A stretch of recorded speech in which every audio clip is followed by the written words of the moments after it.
Hi, my name is Peyman Vahabzadeh, and I'm the author of For Land and Culture, the Grassroots Council Movement of Turkmens in Iran, 1979-1980, published by Fernwood.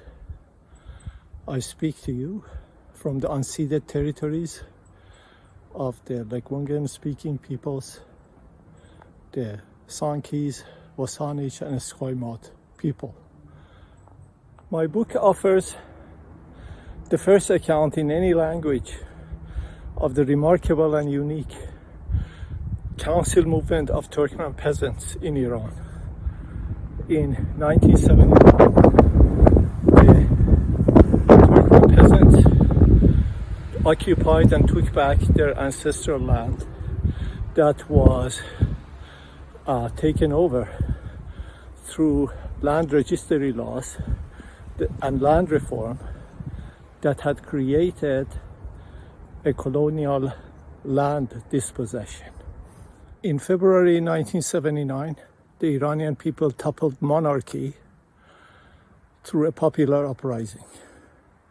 Within days after the fall of monarchy, the first grassroots village council in the plains of Turkmens emerged.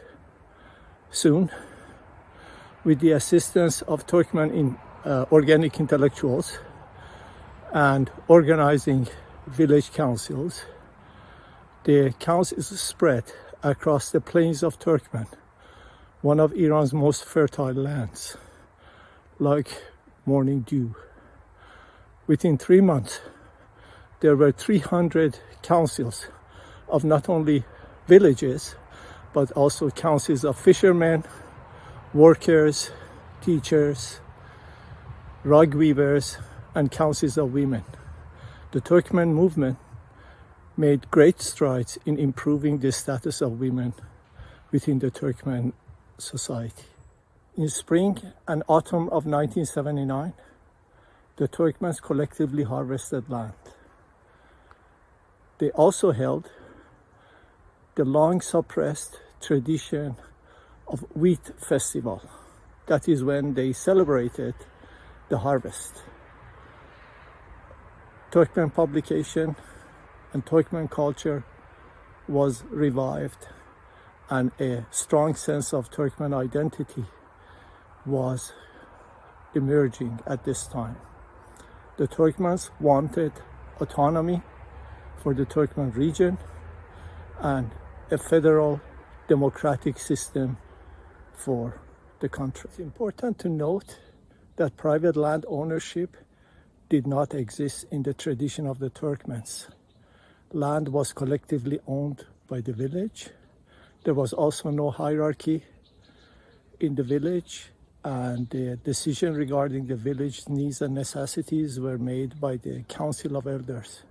The Turkmen Council Movement brought back both traditions in a new, modern, democratic, and participatory fashion.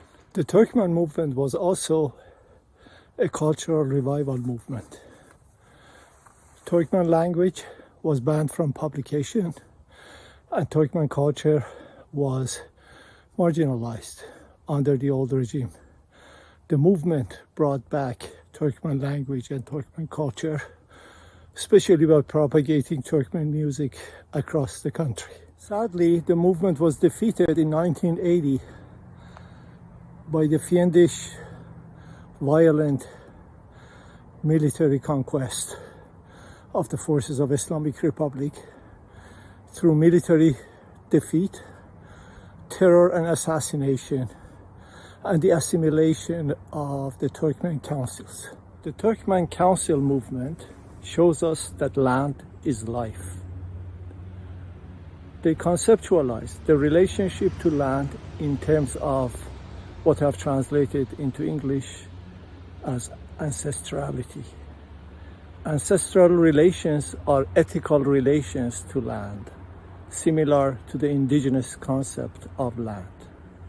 As such, the Turkmens believe that their ancestral relationship to land precedes and supersedes all legal state-sanctioned land ownership laws.